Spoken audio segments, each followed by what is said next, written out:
नमस्कार दोस्तों, मैं हूं Tandav coach Acharya Sunil Chaudhary, India's only digital success coach with full support. और आज हम बात करने वाले हैं उस बयान की जिसने पाकिस्तान की नींव हिला दी। एक ऐसा बयान जो किसी नेता ने नहीं दिया, किसी डिप्लोमेट ने नहीं दिया, किसी राजनयिक ने नहीं दिया, बल्कि बॉलीवुड के सुल्तान सलमान खान ने दिया। हाँ, वही सलमान खान जो सालों से पाकिस्तान पर सॉफ्ट कॉर्नर रखते आए हैं। कभी 26/11 पर बोले कि अटैक पाकिस्तान ने नहीं किया, कभी पाकिस्तान के आर्टिस्ट के सपोर्ट में बोले कि वो आर्टिस्ट हैं, टेररिस्ट नहीं, और कभी पुलवामा पर चुप रहे। जब सब इंडिया बोल रहा था तब सलमान खान खामोश थे। लेकिन अब वही सलमान पाकिस्तान की नजर में आतंकी बन चुके हैं। पाकिस्तान ने उन्हें अपने एंटी टेररिज्म एक्ट 1997 के 4th शेड्यूल में डाल दिया है। वो लिस्ट जिसमें आता है कोई व्यक्ति जो राष्ट्र की सुरक्षा के लिए खतरा है। अब सवाल उठता है, क्या सच में सलमान खान ने ऐसा कुछ कहा जो पाकिस्तान के लिए खतरा बन गया, या फिर पाकिस्तान खुद अपने अंदर से सड़ चुका है और उसे एक नया दुश्मन चाहिए?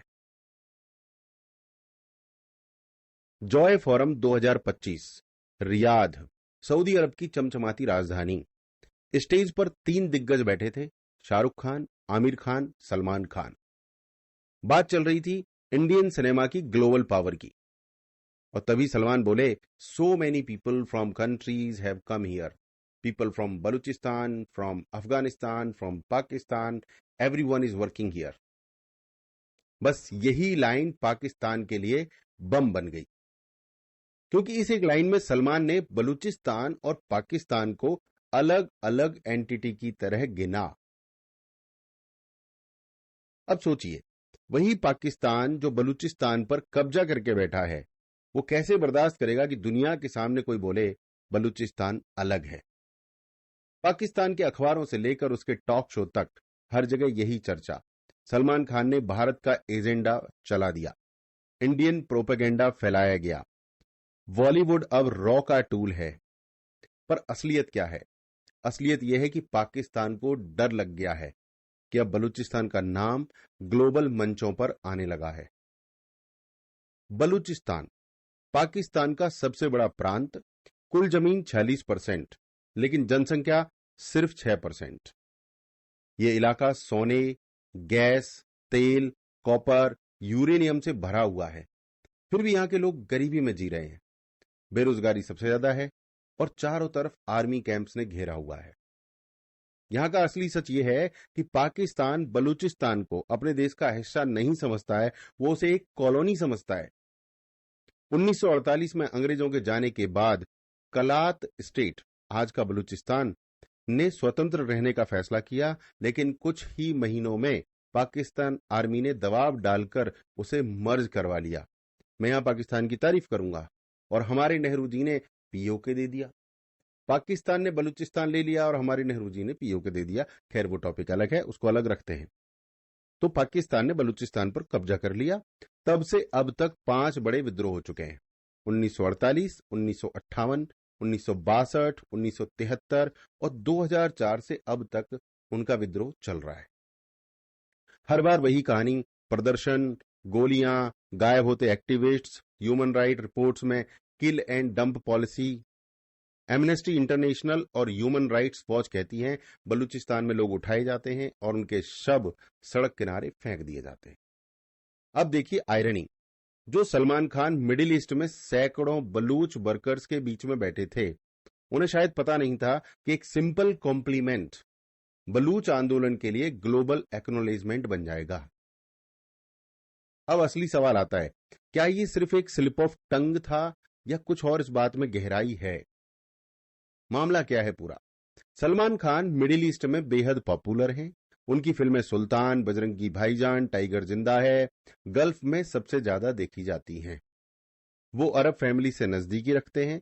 यूएई और सऊदी अरब के कई रॉयल इवेंट्स में वो सम्मानित गेस्ट के तौर पर बुलाए जाते हैं।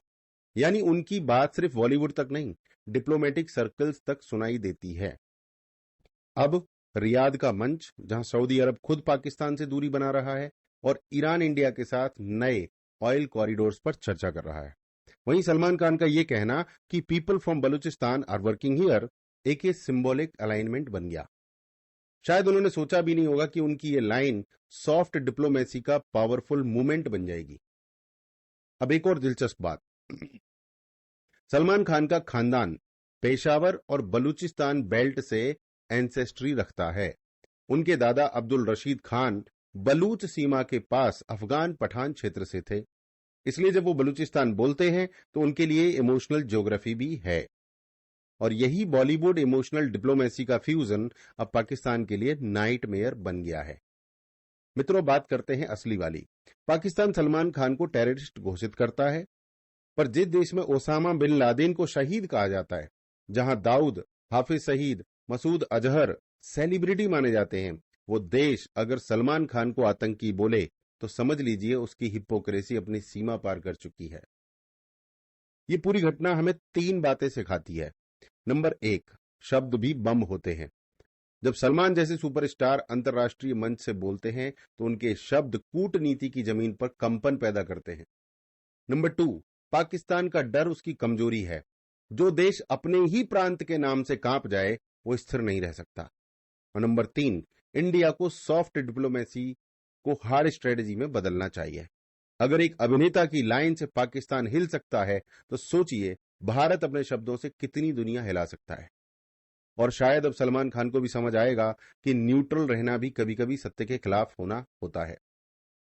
मित्रों, मेरा मानना है कि सिर्फ बयान नहीं था, यह भारत की सॉफ्ट पावर डिप्लोमेसी का एक अनजाना टूल था। बलूचिस्तान की आवाज अब अरब की रेत से उठकर ग्लोबल स्टेज तक पहुंच चुकी है और पाकिस्तान जितना ज्यादा चिल्लाएगा उतना ही सच दुनिया के सामने आएगा कि बलूचिस्तान पाकिस्तान का हिस्सा नहीं बल्कि उसका बोझ और अपराध है। दोस्तों, ये थी आज की चर्चा। अगर आप भी डिजिटल दुनिया में बड़ा काम करना चाहते हैं, पूरी सफलता लेना चाहते हैं, फुल सपोर्ट के साथ सीखना चाहते हैं, तो मैं आपको इनवाइट करता हूं, मेरा फ्री कोर्स ज्वाइन कीजिए careerbuildingschool.com पर जाकर। मेरा नाम है सुनील चौधरी, तांडव कोच। इस सेशन में इतना ही। जय सनातन, वंदे मातरम।